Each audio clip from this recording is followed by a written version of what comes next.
Welcome everybody, Callous Invitational 5 live action, the winners bracket final. The loser here will not be eliminated, but they will have the crucial advantage of being in the upper bracket when the grand finals comes along, meaning in order to not win Callous Invitational 5, they would have to be beaten twice in best of fives. So it's a tremendous advantage, but either way, both of these gentlemen, ABR and Marco P, respectively, playing on Gilbert Arenas on the top, they have guaranteed themselves money no matter what. Now, granted, that money could be anywhere from the third place finish, which is currently a bit over $400, to the first place finish, which is over $1,000. So there's a big gap money-wise with what these guys are playing for here. We're going to find out. This is a best of three. This is the final best of three, and we are going to switch over to the best of five stages after this match. The loser here has to play against the winner of Altina and HCLAT, which you guys should know already happened. That's already up on the channel, so go back and check that out if you haven't already. I'm about to spoil it for you, so this is a great time to pause. The winner of that match was Altina. HCLAT is our fourth place finisher. So what we're going to have is the loser here, ABR or Marco P, against Altina. The loser of that will be in third place. And then after that, we're going to be moving on to the grand finals. Anyhow, so now that you guys know what's going on, let's just go ahead and get back into this game. Looks like a physical offense or a balance from Marco P on the top. Like I said, that's Gilbert Arenas. ABR has an interesting lead. He's got like a kind of hybrid Jinx, and he's busting out the Parish Song substitute combo here. Very cute, very creative, and certainly we've seen this year more than any other that bold, creative players who are willing to do things in an unconventional way, play their own style, they have had tremendous success this year. Certainly ABR getting creative here is going to net himself a kill.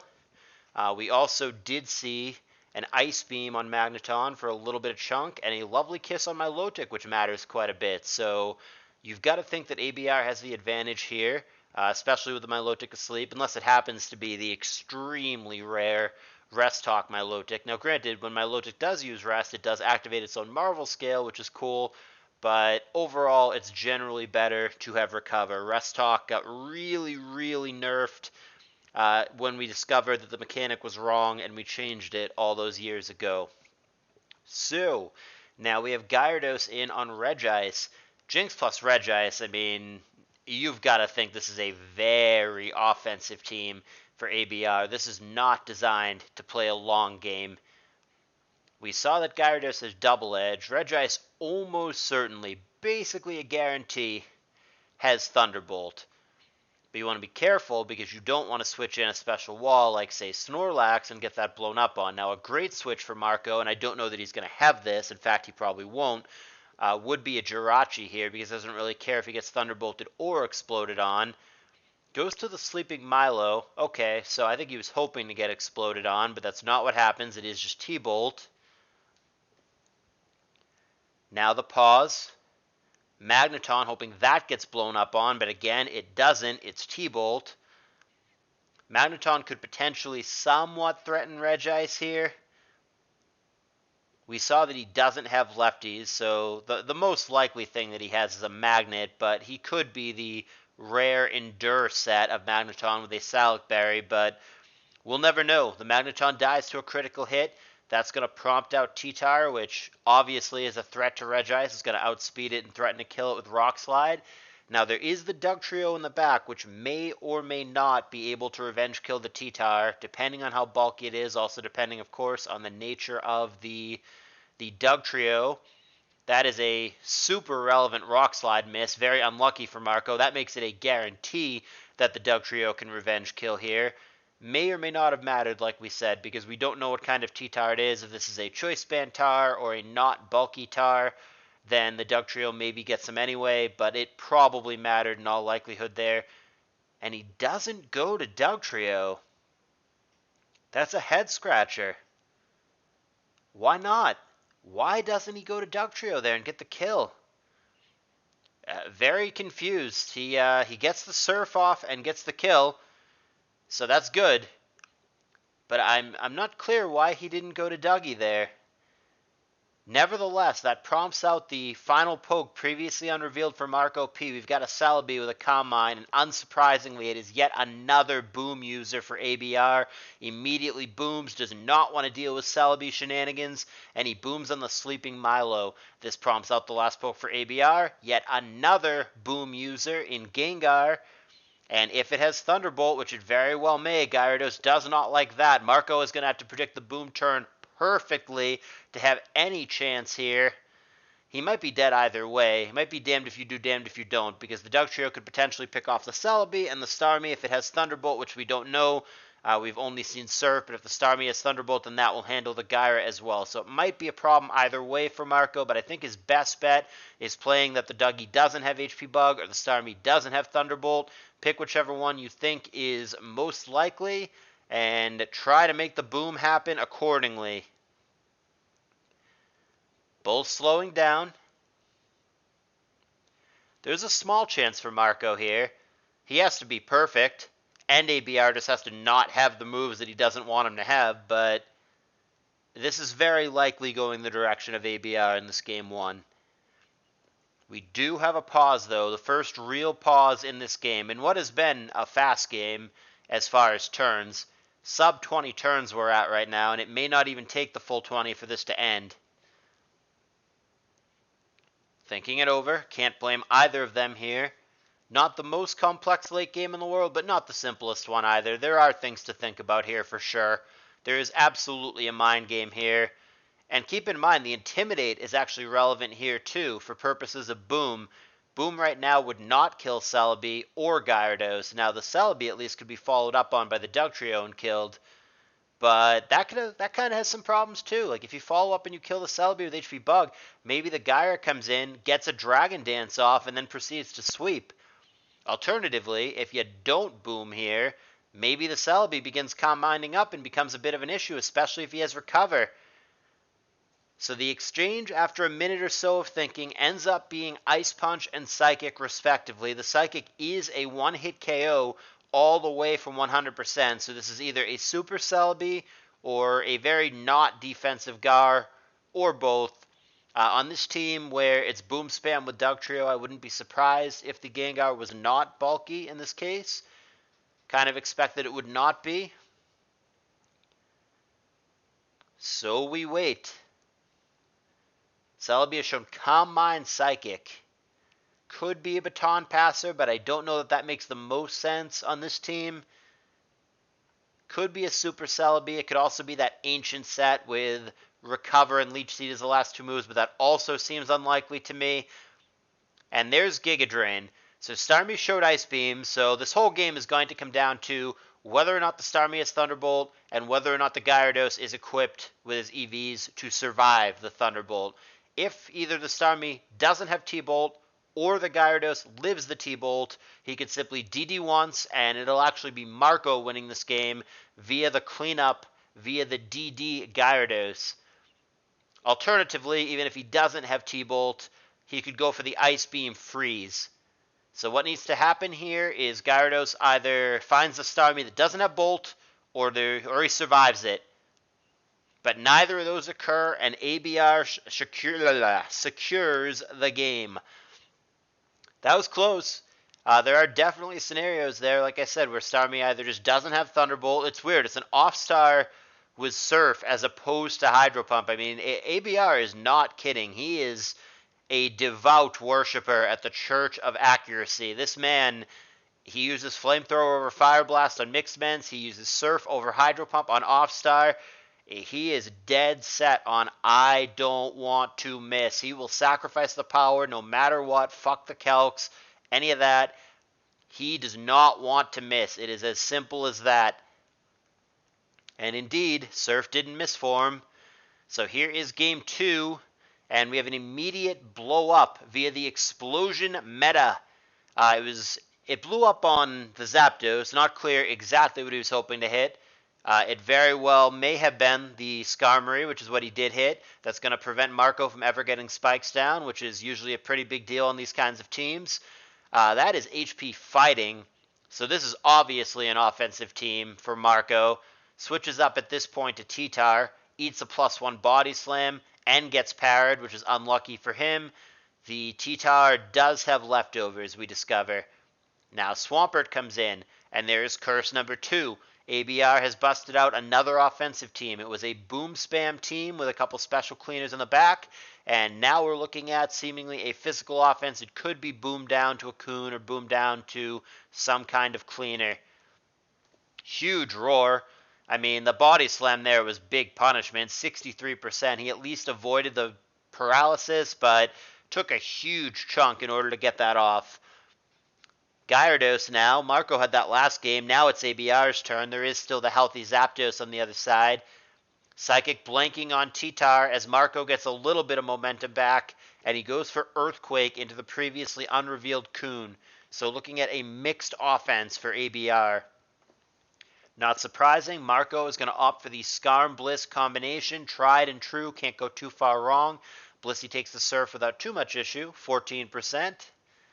And now we've got a little bit of a pause, but with the level of offensive that these teams are for ABR, as far as real time, this may not be the longest series, especially if it does end up going 2-0, which it's too early to say, but I do favor ABR's position right now, especially when we know that Marco will not get spikes down. That's a huge deal. I mean, I guess it could be like last poke 4 or something, but like, come on, it's not.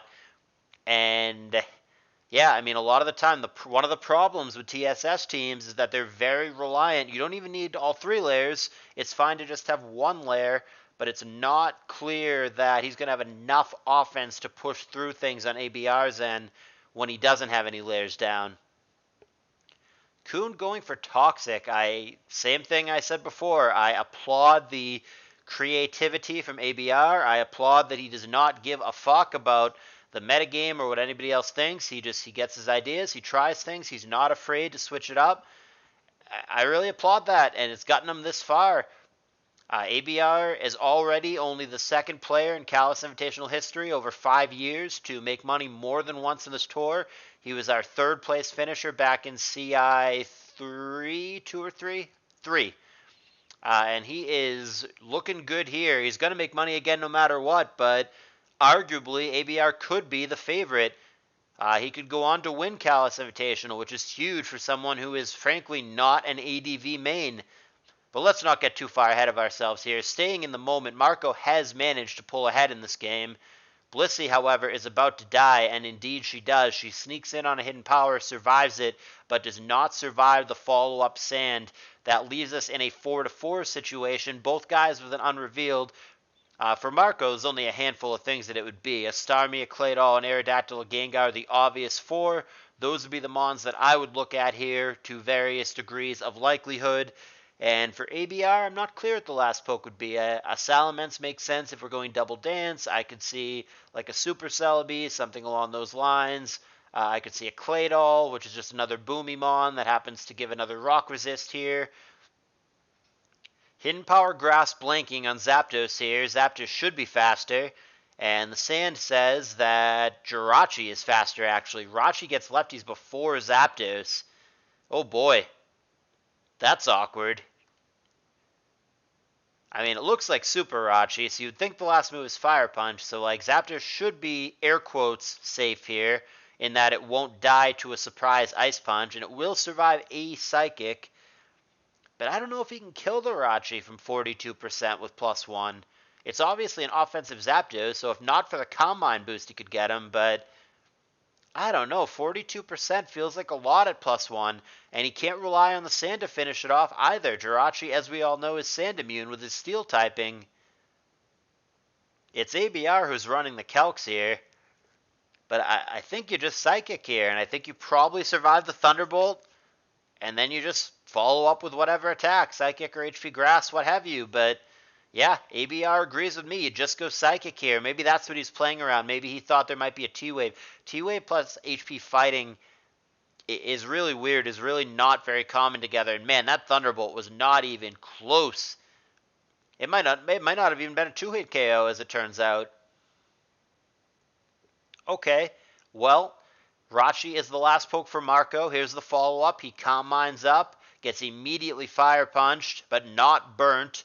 39% is what that does when they have equal boosts. Does he have substitute? No, he's got his own fire punch, which will be good enough to kill the opposing Rachi.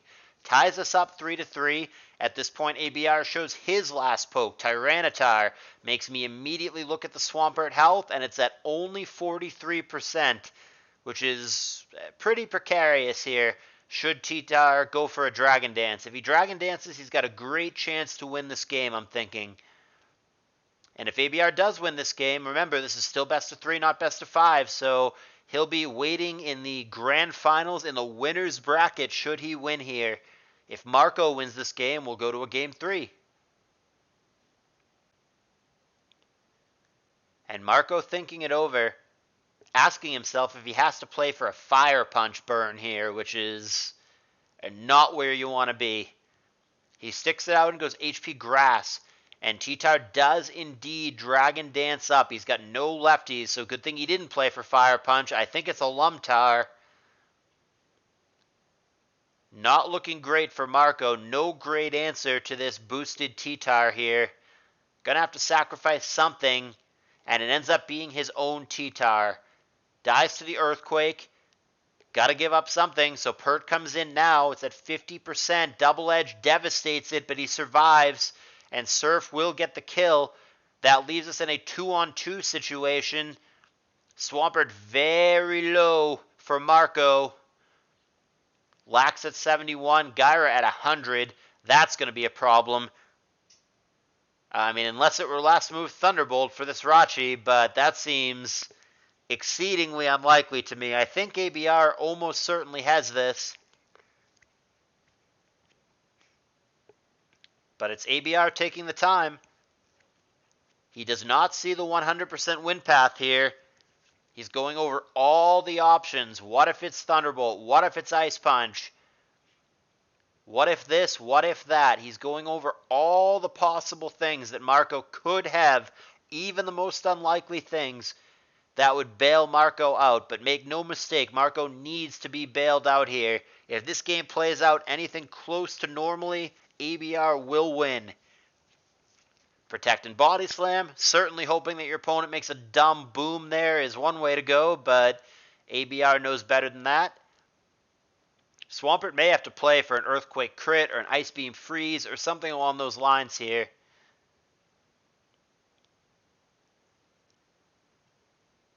Lull in the storm as they both go over it again.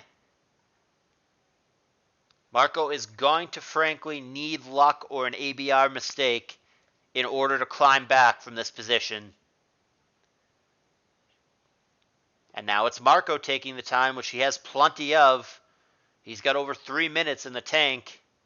He's got over 4 minutes in the tank, in fact. If he wants to think about this for a hot minute, he certainly can.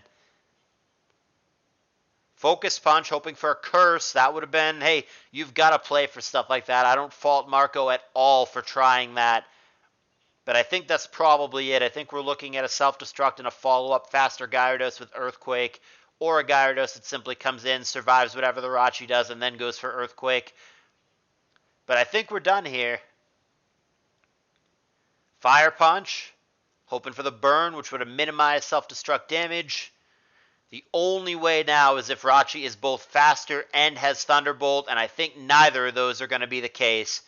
And in fact, the Gyarados is faster, has Earthquake, kills the Jirachi, and it's going to be ABR in the tremendously advantageous position of waiting in the winner's bracket grand final for the winner of the now upcoming Altina versus Marco P for third place.